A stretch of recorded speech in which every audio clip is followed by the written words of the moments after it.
You're listening to Southern Fried Sports with Travis Reier on Tide 100.9 in Tuscaloosa. America. We are endowed by our Creator with certain unalienable rights, life, liberty, and the pursuit of happiness. By honoring your sacred vocation of nursing, you impact your family, your friends, and your community. At Grand Canyon University, our online RN to BSN, MSN, or DNP degree programs allow you to balance online coursework with local in-person clinical, practicum, or immersion hours. Find your purpose at GCU. Private, Christian, affordable. Visit gcu.edu. TUG HD2 Northport and W265CG Tuscaloosa, a Town Square Media station. One man to beat, you can forget about it. Touchdown, Alabama. Tide 100.9 and streaming on the Tide 100.9 app. This is Southern Fried Sports with Bama Online senior analyst Travis Reier on your home for Alabama sports. Tide 100.9 and streaming on the Tide 100.9 app.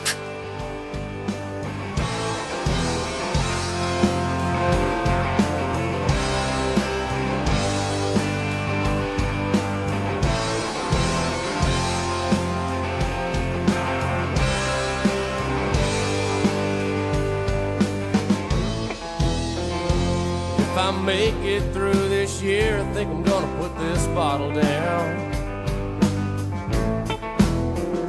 I guess as time goes on, I'll grow to miss it less than I will now.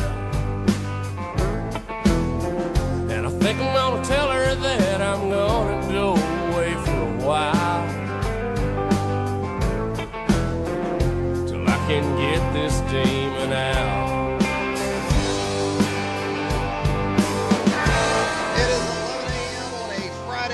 It is time for Southern Fried Sports right here on your home for University of Alabama Athletics, Tide 100.9 FM.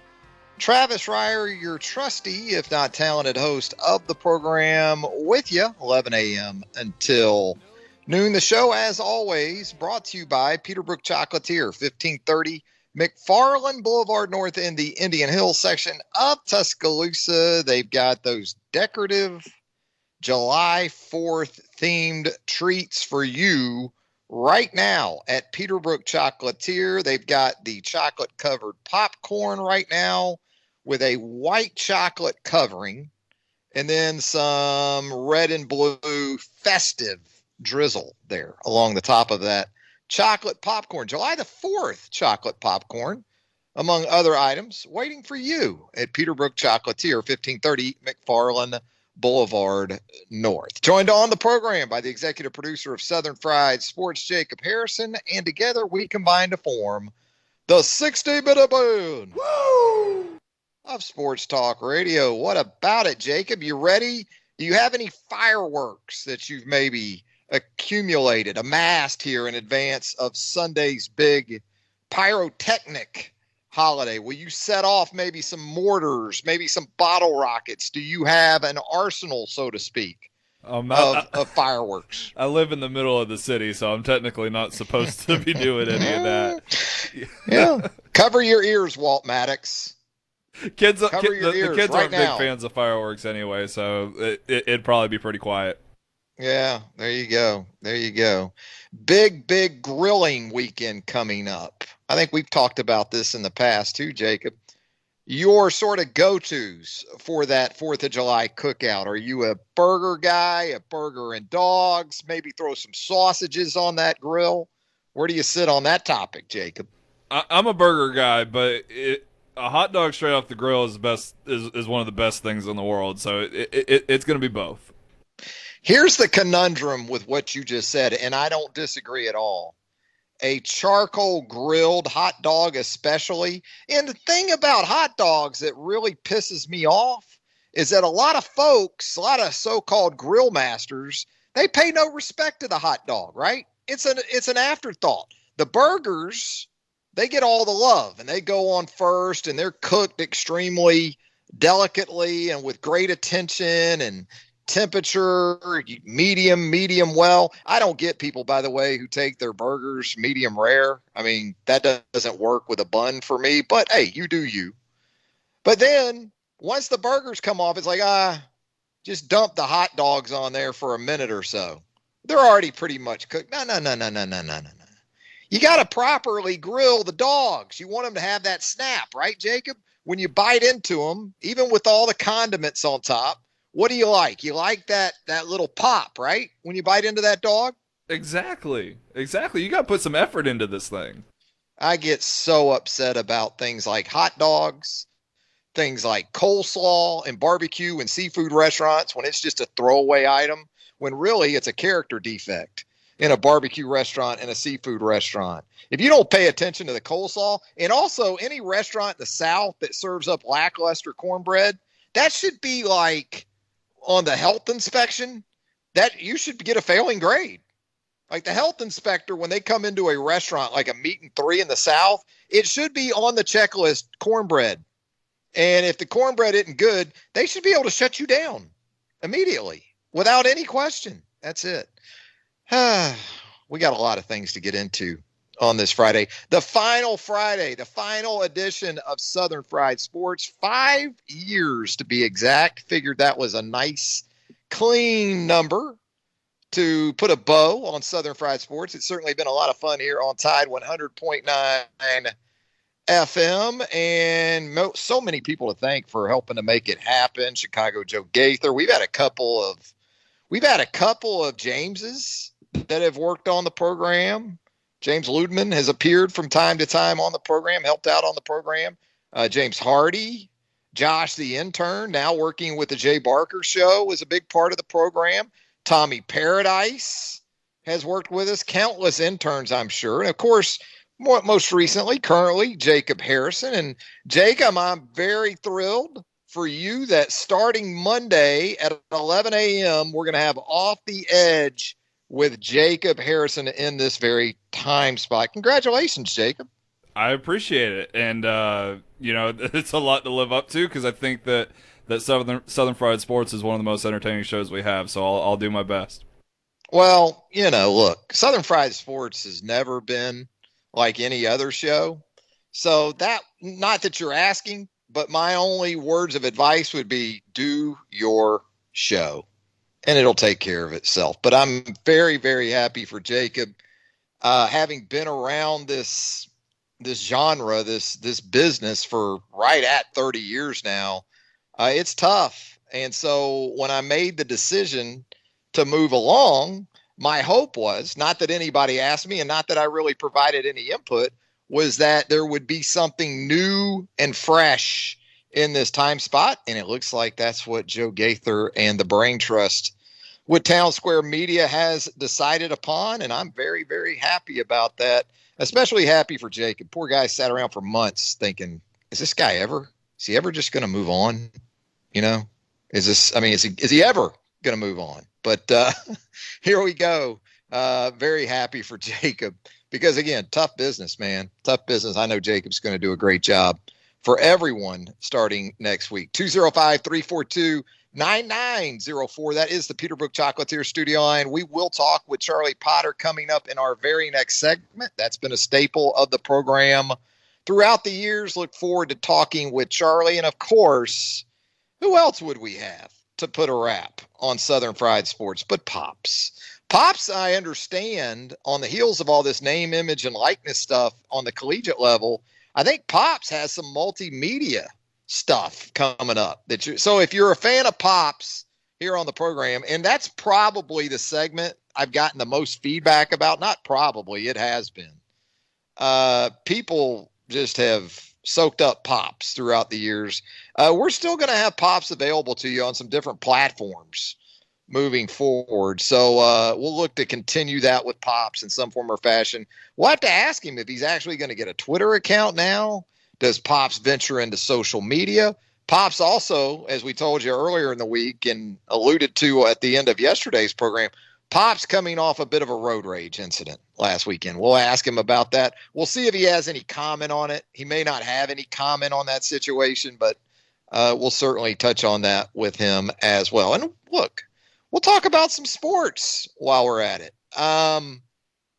The Atlanta teams last night, the Atlanta Hawks go down in Milwaukee in Game 5 of the Eastern Conference Finals, 3-2, the Bucks take the lead in a series right now that is pretty much devoid of its star power. No Giannis for the Milwaukee Bucks last night. No Trae Young for the Atlanta Hawks last night. The hope being that perhaps Trae Young will be able to give it a go tomorrow night back in Atlanta with the Hawks season on the line. We'll see. We'll see. Hawks trying to stay alive there in the Eastern Conference Finals. Of course, the winner of that series, the Phoenix Suns, getting a nice rest right now, just chilling out there in the desert. And so the Suns await the winner of the Bucks and the Hawks. The Atlanta Braves, they're trying to do just enough to get you back believing, aren't they? Couple wins over the Mets here. Get a walk-off infield single from Freddie Freeman last night to beat the Metropolitans. And there they are, 2 games under 500, creeping back up to that 500 mark and less than 4 games out of the New York Mets now in the NL East. So still plenty of opportunities for the Atlanta Braves as we look ahead to the second half of the Major League Baseball season. Freeman and Ronald Acuna Jr. set to start for the National League in the upcoming Midsummer's Classic. So you got that to look forward to as well. 205-342-9904. Jacob, did you see this from Shefty this morning? The Dallas Cowboys going to be your featured team on Hard Knocks next month. Or coming up, I guess, even, later this month. Training camps are set to get underway in just a few weeks. What do you think of that, Jacob? Dallas Cowboys, America's team on Hard Knocks. Third time's a charm, maybe. I mean, Amari Cooper is such a bright and explosive personality. We're gonna get so much new information on the Alabama receiver. No, I'm not too thrilled about the Cowboys getting it, to be honest. I like the Cowboys on Hard Knocks because at least Jera is gonna go out of his way to entertain us. But you're right. When I think about this Cowboys team, I don't know from a personality standpoint other than Jerry, what do you got to work with? I mean, I like Dak Prescott, but Dak isn't going to get out there with you. Is Zeke Elliott really going to make himself available to this show? Well, what's the access going to be like to the true star power? Amari is pretty reserved, as you alluded to. So that's got me a little bit concerned. But I think the Cowboys, it should just be a yearly thing with the Cowboys. Put the Cowboys on Hard Knocks and then let them take the rest of the season off. It's not like they're going to make the playoffs, right? History tells us that. So just let the Cowboys be the Hard Knocks. Have Hard Knocks season. And the Cowboys are that. And then the season starts and then no Cowboys. I don't think the television networks would like that, though, because that star on that helmet, it still attracts a lot of eyeballs. 205-342-9904. Hey, I started this text chain with the fam this morning, and it ends up being totally out of control when you talk about July 4th and the cookout and all those things. It starts with, well, I'll do a Boston butt. Someone else chimes in and says, well, I'll do a couple of chickens. And then you chime in with, well, I'll do my smoked chicken wings. And then it's, well, I got some corn on the cob and potato salad. Well, then you got to have some baked beans and some coleslaw, right? And then the chocolate lady chimes in, I'm stopping right now to pick up a couple of pies. Goodness gracious. Thanksgiving in July, isn't it? These cookouts, these 4th of July cookouts, they can get a little bit out of control, but certainly in a good way. Look forward to that coming up on Sunday. Going to step aside for our first break. When we come back, Charlie Potter of BamaOnline.com. He'll join the program when Southern Fried Sports returns on a Friday right here on Tide 100.9 FM right after this.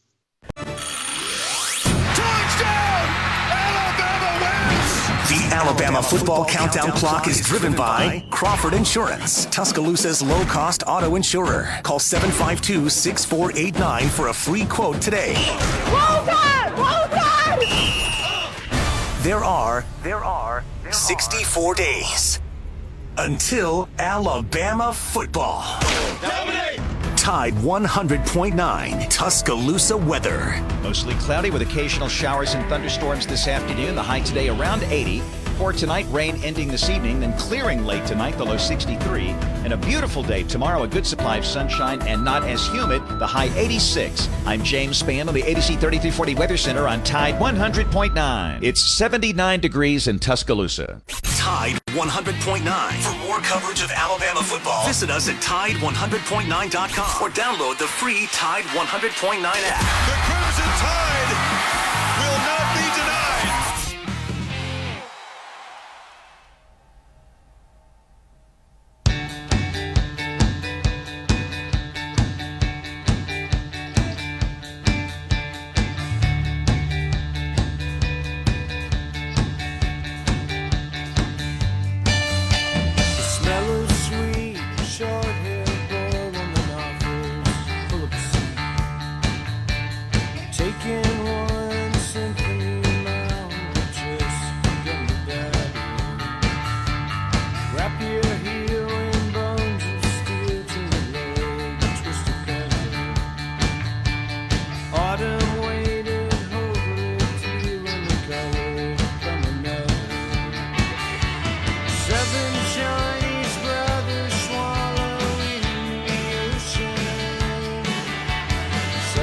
That 4th of July menu text thread I was talking about before the first break, well, it grew by another item during the break.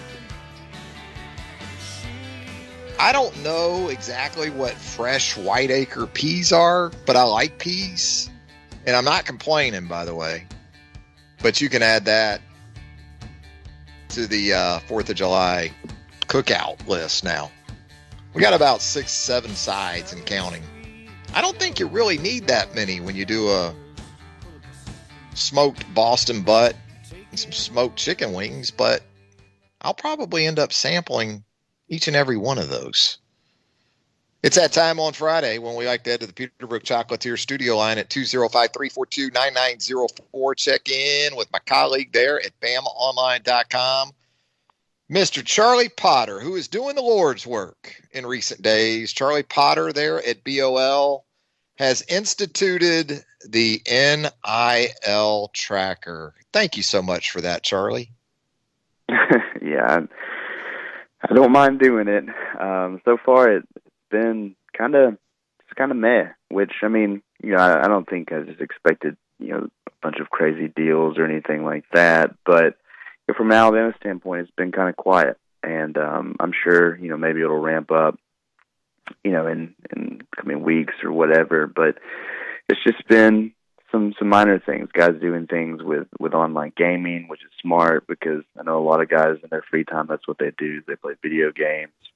Yeah, there's been some kind of like Cameo sort of deals. There's things called Gym Loop where, you know, people can, you know, pay to have guys tweet or post something on Instagram for them, but that's been about it. At least from an announced standpoint. You know, the players seem pretty excited. Some players are, you know, tweeting the right things, posting the right things. Some are even choosing not to partake in it. So it's been interesting to follow, but I guess I just expected it to be more of a whirlwind. And from an Alabama standpoint, it's been pretty tame to start things out.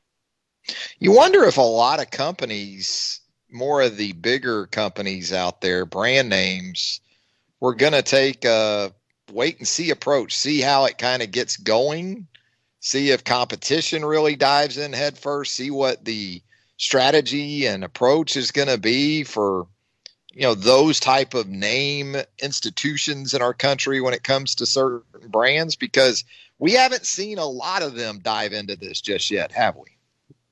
No, like I can't think of just a huge brand that's been or that's shown up on the timeline or anything like that for me. Yeah, I know Alabama fans have well documented the fact that Auburn quarterback Bo Nix has an endorsement with Milo Sweet Tea, and honestly, that's one of the biggest ones.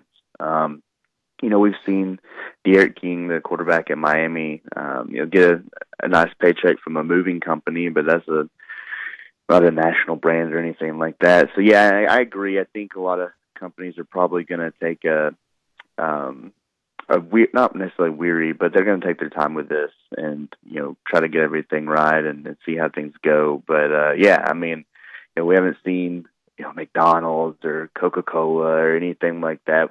Things that we've seen, Gatorade, things we've seen, star athletes being commercials for in the past. So, we'll see what happens. But, yeah, it's kind of a wait-and-see approach. It's all fun and games, Charlie, until someone misses a field goal or drops a pass on 4th and 8 or throws an interception in the red zone. What I'm getting at is fan reaction to player shortcomings now in the era of name, image, and likeness, because fair or not, I think it's going to be ramped up even more. It's coming. When those situations unfold coming up in the fall, the cynical and the sort of the tweets and the comments on message boards that are going to be coming. Well, if blank would have spent more time on his off-season program than pushing himself for, name, image, and likeness deals, maybe he doesn't make that mistake. You know what I'm saying? I mean, unfortunately, that's the scenario I see, what I envision. These guys become, in the eyes of the fans, I guess, more professionals than student athletes. No, I agree. I'm sure there are plenty of fans just on our website alone that subscribe to BOL that have bookmarked the NIL tracker that I posted, and not because it's great journalism or anything like that, but to have in their back pocket when, say, one of these players does what you said, makes a mistake. And I will say, like, right now, I mean, there's not a lot going on. There's the team's taking some breaks. There's the 4th of July holiday coming up. There's not a lot going on. So it fell at the right time for these guys. And again, it hasn't been very busy just in terms of players loading up on deals and endorsements and things like that. It hasn't been anything crazy, but maybe when the floodgates do open or some bigger deals do get signed, I'm sure that'll be taken into account and something that'll definitely be brought back up in the season. Because right now, I mean, I would say maybe not a majority, maybe it's 55, 45, 60, 40. A lot of people are complaining about it. They're not happy with it. And I will say that college football fans and Alabama fans in general don't love change, even though they have a head coach that's very good at adapting to the change of the game. But a lot of people have already said this is the doom and gloom of the sport. It's going to bring it down. So it doesn't appear to be the case at this point. The sun's still coming up, and the Earth is still spinning on its axis. But I'm sure, you go to the Miami game, and a player that has an endorsement deal or a compensation deal of some kind doesn't make the right play. I'm sure that'll get brought back up. There has been continued movement roster-wise for both the Alabama football team and the men's basketball program here in recent days. And when you look at the football side of things, I guess if you're needed any more confirmation that Alabama is absolutely loaded on defense, it's that it's had another member of that defense decide to enter himself into the transfer portal. King Mwikuta, by my count, that's 4 outside linebackers since late last season who have moved on. Now, Ben Davis, I believe he constituted a super senior as one of those 4. But also in the secondary, we've seen movement. And even with that, were you really all that surprised to see King Mwikuta make that decision? Maybe a little, but after the spring, you had several players that were out. Will Anderson didn't play in the spring game. I don't believe Drew Sanders played in the spring game. But, we saw some young guys step up. Chris Braswell, played pretty well, and he's someone I think that's taken a major step from year 1 to year 2. Obviously, we know what Alabama has in Chris Allen and Will Anderson, and they're only going to lose Chris Allen this season, or after this season, because he's going into his 5th year. And Alabama's just recruited the heck out of the linebacker position, especially outside the last 2 years, with adding Anderson and Sanders and Braswell and Q Robinson, bringing in guys like Dallas Turner and Keanu Coote. Alabama's pretty set at the outside linebacker position, but he's still a guy, it was this time last year when Alabama was having to replace both Anthony Jennings and Terrell Lewis that King Mwikuta was a guy that's unprojected to be a starter opposite of Chris Allen. I know talking to Jennings and Lewis at the Senior Bowl. I mean, King Makuta was one of the names they brought up pretty regularly and pretty high on the list. So I think it's just a situation where, again, Alabama has recruited extremely well in terms of edge rushers, and it was going to be a situation where at the best this year he's a reserve, and some of these young guys are coming on. So maybe he saw the writing on the wall and wanted a better opportunity. But yeah, I mean, you look at it, throw in Ben Davis, and you talk about Jerez Parks and Kevin Harris. There's been some attrition, but that still doesn't really diminish the fact that Alabama has one of the best outside linebacker position groups in the country, and really just one of the best linebacking corps in the country. I think it says a lot, again, to the recruitment, to the development of these players, and even losing some of these names that you see all over the defense. The defense is going to be really good this fall. Feels like the one-time transfer rule playing a role in some of this too, Charlie, because a couple of these guys are going into their third year of college football, and maybe in the past they would have hung around for one more year, gotten their degrees, and then taken the grad transfer route, maybe, and still had a couple of years of eligibility. But perhaps this one-time transfer rule is speeding things up a year or so for guys like Makuta and Brandon Turnage. Do you think that's something we might see more of with guys early on making moves? Alabama's done a pretty good job of keeping guys around, it seems like anyway, for at least 3 years. Yeah, I agree. I think that's a main reason for seeing this early movement, because you either see guys after their first year, they see the writing on the wall, or they've already been passed up where they want to hit the portal, maybe go the JUCO route, and then, find somewhere else to play, or go and, just sit a year somewhere. Or, you wait till you get that degree and then you can move on and play immediately. Well, now, you have the luxury of the one-time transfer rule where you can move on and play immediately. And I think that is probably going to, not necessarily open up the floodgates, but it's going to open some opportunities for second and third year players where, they would have to wait a year or two to get their degree to be able to move on. And now they can just do that. So I think Alabama still, from a transfer standpoint, you're not going to see their top players leave the program unless something's up. But, they're still going to, the way that they recruit, there's going to be players that Alabama fans were really excited to see get on the field that are going to move on because there's just a ton of competition at their position. And maybe they don't see a great avenue for them to get on the field. So I know a lot of fans were really excited about King Makuta. I mean, he has a great name, first of all, but secondly, he was a highly regarded guy coming out of Georgia. And, I think they hope for the best. But, I think this will be something we see, kind of be a trend moving forward as these guys you would think would stick around for maybe one more year. Maybe they don't see it in the cards and they decide to move on and take advantage of that one-time transfer rule.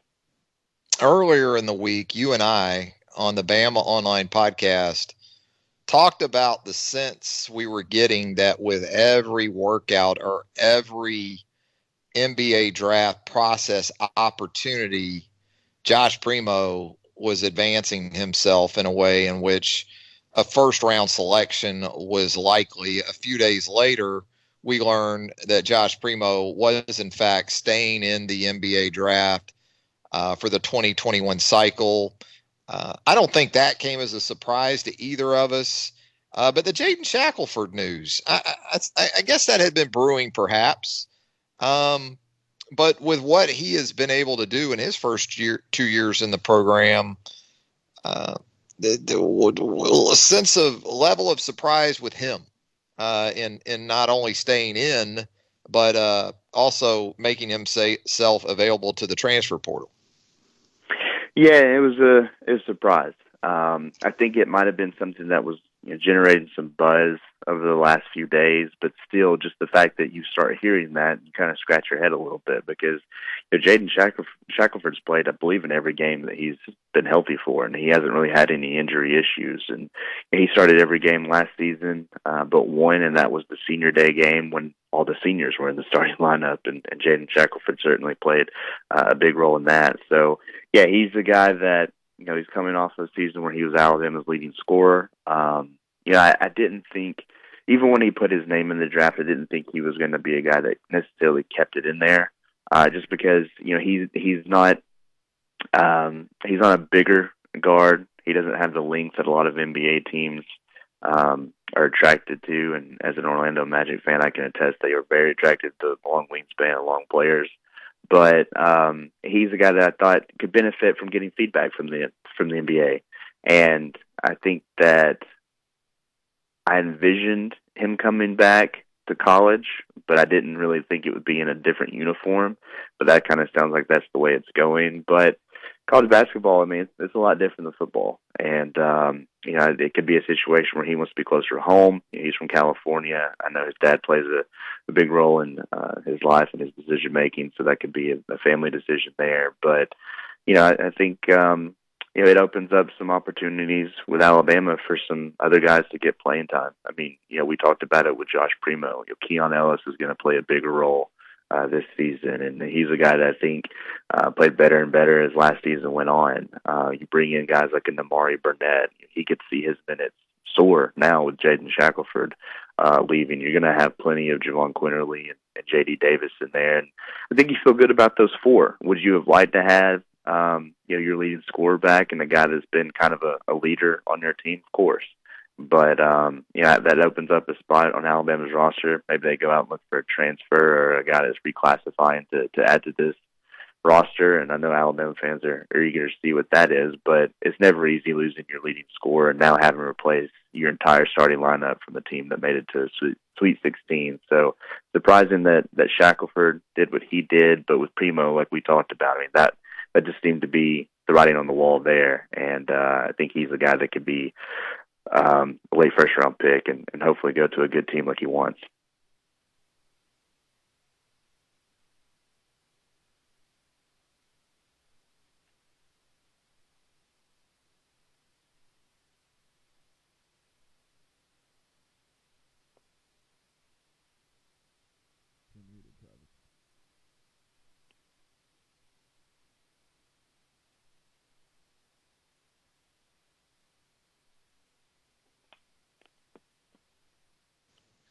Charlie, I guess if we've learned anything with Nate Oates, too, when it comes to player acquisition, even at this stage in the process, as late as it seems, never say never with Nate Oates if he has a scholarship available. No, I mean, even whenever, they had their flurry of acquisitions, you saw Namari Burnett and then Noah Gurley, hop on, you get the commitment from Charles Bediako. It kind of seemed like they weren't done then, even though they were already won over. I mean, I don't think that if they find the right guy, then they won't have any trouble filling the position. I'm sure they put out a bunch of feelers and things like that. I don't know necessarily the top targets, but with Nate Oates, with Hodgson, with Petway, those guys will be all over it, and it's usually they can move pretty quickly in terms of that, and they'll want to because even though basketball season is still a ways away, I mean the off-season program, the summer, what they do then is important. It helps in building chemistry, and with having to replace so many players from last year's team, you'll want to do that. So I think if they're going to add a player, because you lose two now, and then you have James Rojas on the shelf until at least a point in SEC play, hopefully. I think they'll want to move pretty quickly and fill in that last roster spot. Well, Charlie, we can't thank you enough for being a central part of the program over these last 5 years. It's been our pleasure to have you on. And, well, you and I are still going to be doing something very similar to this on the Bama Online podcast as soon as Monday of the next week. So, again, though, Charlie, thanks so much, and look forward to our continued work together over there at BOL. Yeah, man, no problem. It was always fun, even though we mostly talked about Braves losses, it felt like. But I will say, won a couple in a row, so see how I didn't mention that? They won a couple in a row. I was trying not to jinx them with us, Charlie. I appreciate you doing that, too. But I know you're not, riding off into the sunset or anything like that, but just with doing this show, being on that podcast, true professional, man, and I don't know of a better host out there. You really lead it, make it easy, especially for someone that is better on the page than on the radio. But it's always fun talking to you, man. Oh, Charlie, man, you're a pro's pro, and again, always enjoy the interaction, and we'll do it again soon. Thanks, Charlie. Hey, have a great holiday weekend. All right, you too, man. There he goes, Charlie Potter, longtime veteran of the University of Alabama. Beat Charlie Potter. If you haven't already, you probably have. Why haven't you? If you haven't, give Charlie a follow on Twitter at Charlie_Potter, Potter. Back with more of a Friday edition of Southern Fried Sports right after this. You're listening to Southern Fried Sports with BamaOnline.com senior analyst Travis Reier on your home for Alabama sports. Tide 100.9 and streaming on the Tide 100.9 app.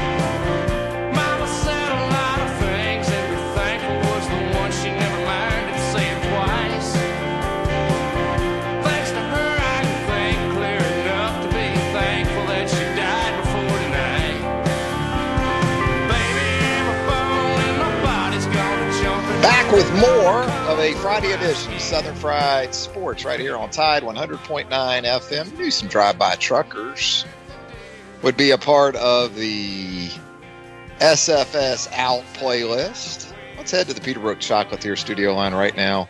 Chase up with David on deck. Chase, what's up, dude? I had to buzz in on the final edition. Chase Goodbread. Okay, yeah. Yeah, get me squeezed in before Pops, right? At some point. Pops. Oh, well, nobody can follow him, so I figured I'd be the opening act or something. You can be the truckers to Tom Petty, you know.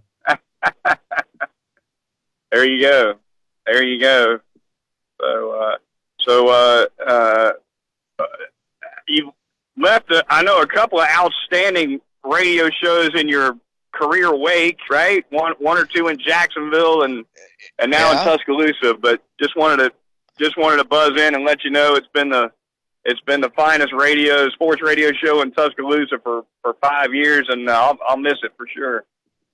Well, we appreciate you helping out, and of course, we'll still be doing Talking Tide on the old podcast format. Got an exciting new setup with that coming up in the fall. I know you're looking forward to it, and I am as well. Talking Tide will survive, no question about it. That's also, I think, somewhere in the neighborhood of year 5. No, it's more than that. I mean, when you talk about the Alabama market for podcasts, it's got to be one of the OGs, doesn't it? I guess so. Yeah, probably 7 or 8 years. We have been doing it a while. Yeah. Yeah. This NIL stuff, though, Travis. My goodness, what a new era.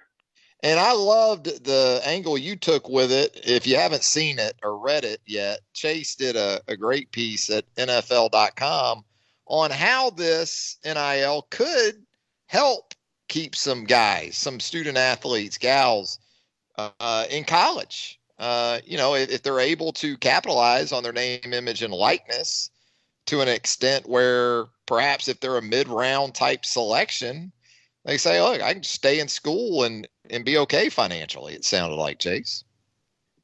Yeah, there's no doubt. There's a subset of draft prospects, if you will, who are legitimate college stars, have serious college name recognition, but are not big-time draft prospects, right? I mean, you see it all the time. Sometimes the Heisman Trophy winner doesn't go till late in the draft. Lately, that has not been the case, but it's just an example. And the example we used in that story was Scooby Wright, from Arizona, the linebacker who was ended up finishing in the top 10 in the Heisman and was super, super popular as a college player with the Arizona Wildcats. Got drafted in the 7th round. That guy could have made twice his signing bonus in NIL, and he came out early. So if you back this thing up 7 years and you're Scooby Wright, I think you stay in school all day long. It's great stuff. If you haven't seen that story from Chase Goodbread at NFL.com, you need to check it out. Hey, Chase, thanks for checking in, man. We'll be talking soon. All right, we'll see you, man. There you go, Chase Goodbread. Up next, we have David at the Peterbrook Chocolatier Studio. David, how you doing? Hey, Travis, how's it going? It's going, sir. How are you? I'm pretty good. I've called your show before, won a couple of tickets here and there, and hate to hear that your show's ending. There's one question I've always been wanting to ask you that I never have, and I guess today is the last time to do it. The intro song that you play at the beginning of your show every time, who is that artist, and does that song have any particular significance to you? It is Women Without Whiskey, and it's by the band Drive-By Truckers, and they're just a favorite of mine. And Mike Cooley, who sings that song, and I just think is an outstanding songwriter and performer in general. It's just a personal favorite, and I think it sort of matched. You know the name of that? Sort of matched the show. Do you know the name of that CD? Gosh, Women Without Whiskey, I want to say is on. It's either on the Decoration Day CD or it's on perhaps the Dirty South. Let me look that up, and I will get that out there for sure. Okay, are you going to continue to use that on your future endeavors? It'll be my own personal soundtrack, probably, David. But no, it's on it's actually on Southern Rock Opera, which is a double CD, and that whole CD is great. So you really should check out Southern Rock Opera by Drive-By Truckers, and you'll find Women Without Whiskey on there. Okay, I will. One more thing. Last summer, unfortunately, I had an accident where I was trimming limbs away from my driveway, and I fell off a ladder, and I broke my leg. And now, because of that, the circumstances, now one of my legs is shorter than the other, and I walk with a pretty distinct limp. I've seen you before. I've seen you introduce the Black Jacket Symphony at the Bama Theater before, and I know that you walk with a bit of a limp. Is there anything that you can tell me as far as therapy or something that I can? Yeah, David, 21 years ago, I was in a car accident, sustained an incomplete spinal cord injury. So I had nerve damage in my back and my spinal cord that led to some paralysis in my left leg. But I was initially diagnosed paraplegic. They said I'd be in a wheelchair the rest of my life. I walked out of the hospital 71 days later. So no complaints here, David. And I hope for you continue to do well with your situation, my friend. Thank you for listening. Yeah, it's given me a different perspective on life, but I thank you. I thank you for the show, and thank you for everything. I tell people all the time, David, who ask me, "Are you getting any better?" I say, "No, I'm not getting better, but I'm getting better at it." That's the perspective I try to take. So I hope hope you continue to do well yourself. Thank you, David. Thank you. All right, let's get to this final break. When we come back, Pops will check in on a Friday one last time. One for the road. Pour one out with Pops coming up next. Ryan Reynolds here from Mint Mobile. With the price of just about everything going up during inflation, we thought we'd bring our prices down. So to help us, we brought in a reverse auctioneer, which is apparently a thing. Mint Mobile Unlimited Premium Wireless. How to get 30, 30, bit to get 30, bit to get 20, 20, 20, bit to get 20, 20, bit to get 15, 15, 15, 15, just $15 a month? Sold! Give it a try at mintmobile.com/save.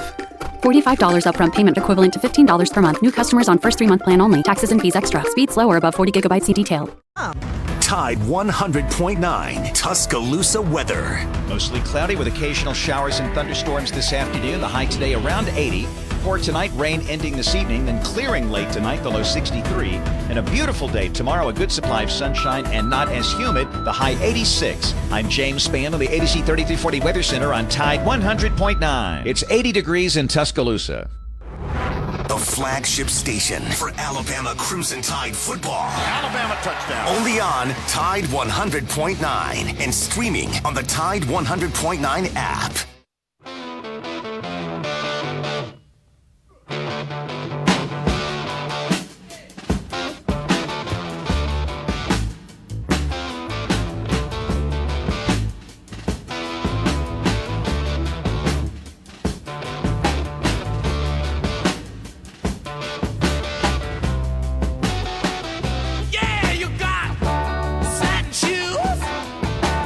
to put a wrap on the final edition of Southern Fried Sports, and you knew how we were going to close this deal out.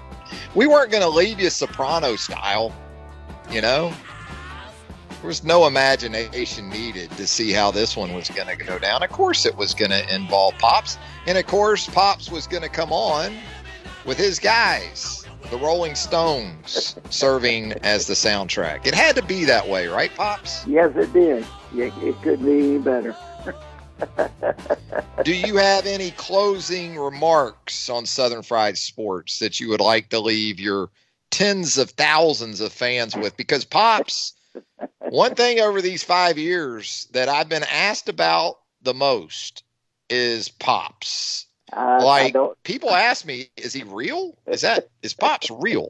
Yeah, he's real. I can't believe people even ask. It doesn't make sense to me. Pops, you're the only person associated with this show over its life that has had its own T-shirt, you know? We found some of those yesterday, actually, some of those Pops on Points T-shirts. To be able to get a lot of money on eBay for those I'm in sure. a few years. Hey, man, Talk about the ultimate collector's item, the Pops on Point T-shirt from Southern Fried Sports. Yeah. Mm-hmm. Yeah, man. So, Pops, we're going to have to now what we'll do with you is we'll get you spread across multiple multimedia platforms. So we're going to have to get you a Twitter, Pops. We're going to have to get you an Insta. We're going to have to get you a YouTube. You ready for all that, Pops? If I knew what it was, I could tell you. Well, we'll probably get you a social media manager. You've reached that height of celebrity status that I think we can probably get you your own social media manager. You won't really have to mess with all that, Pops. Lord. I need a manager, that's for sure. Yeah. Have you at least gotten some enjoyment out of being on the show, Pops? Oh, yeah. Over the years? Yeah. I've enjoyed it. Hey, I mean, what can you say? Roll Tide, you know? I mean, it don't get no better than Alabama, you know. Alabama's had a pretty good run with you on the radio. Yeah, you know? Well, they've had a run with me in my life. I mean, Bear Bryant was when I was my guy, you know. And, Joe Willie Namath. And Joe Willie is still my quarterback for one game at any time. For one game, your pick is Joe Willie at quarterback. Yes, sir. All time. Yes, sir. Yes, sir. Because he could call the plays too. He called the game. He ran the offense. You know, he didn't even call the play till he took the line of scrimmage. You know, I don't know. I a lot of fun memories, and Tuscaloosa is a great town. It's I always enjoyed it when I went there, and it was a pleasure. You know, I don't know if Tuscaloosa's ever forgiven you though for a couple of Auburn losses. You know, you were there in '96 in Auburn, when there was the fumble late and Jared Holmes kicked the field goal there in Auburn, and then you were also there, or maybe that was '97, I guess. Bruce Arians. Think about that, Pops. Bruce Arians was the offensive coordinator for Alabama in that game. Now he's a Super Bowl champion head coach. And then in 2010, Pops, you know, you were in Bryant-Denny Stadium for the comeback. So, but I think even with that, you've been largely forgiven, you know, and again, you have just elevated yourself to this star status that I don't know either of us anticipated for you. I don't.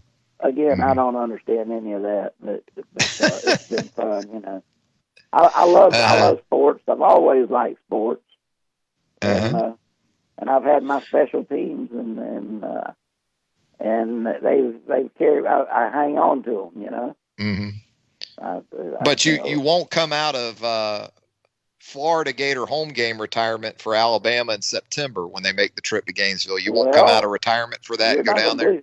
I had my dentist ask me this week if I was going to go to any Florida games this year. And I said, Alabama's coming to Gainesville. I said, the last time I went to a Florida game was when Alabama came to Gainesville. I'd probably jinx Alabama if I went because they got beat that day. Yeah, they did. And those awful UF police officers checked your solo cup there. And that's the reason I've never gone back to Gainesville. Now I've gone back to Gainesville to watch softball games, baseball games, and all that, but not no football. They spoiled the day, the game day activities, you know. That was probably the most angry I've seen you until this past weekend when you had a traffic altercation with a young man there in St. Augustine, where you tried to set him straight. I was going to have to stick my granddaughters on him. Pops has got a couple of his granddaughters in the FIMU 4Runner with him, and he's just letting this punk have it in traffic. And well, I mean, the punk dropped some F-bombs on you, didn't he? Oh yeah. He was proud of his language. You know? Pops might be 73, but you don't drop F-bombs on Pops. Pops said to the punk, "Do you eat with that mouth?" I think you meant, "Do you kiss your kids or your mother with that mouth?" But the point was made. Yeah. He whipped out a deadly weapon on me. You know? Yeah, what did he have? Like a Swiss Army knife he flashed at you in traffic? It had the shortest blade on it. That didn't even scare the girls, you know? Yeah. Pops, be careful in traffic. I know. I know. And we appreciate you, man. Thanks for helping us out here. I enjoyed it. We'll talk to y'all. All right. There he goes. Pops. Thanks to everybody involved with the program. Thank you, most of all, the listener. And again, coming up next Monday, Jacob Harrison with Off the Edge right here at 11 a.m. You're going to want to tune in for that. For Pops, for Charlie Potter, for everyone associated with the program. So long, everybody.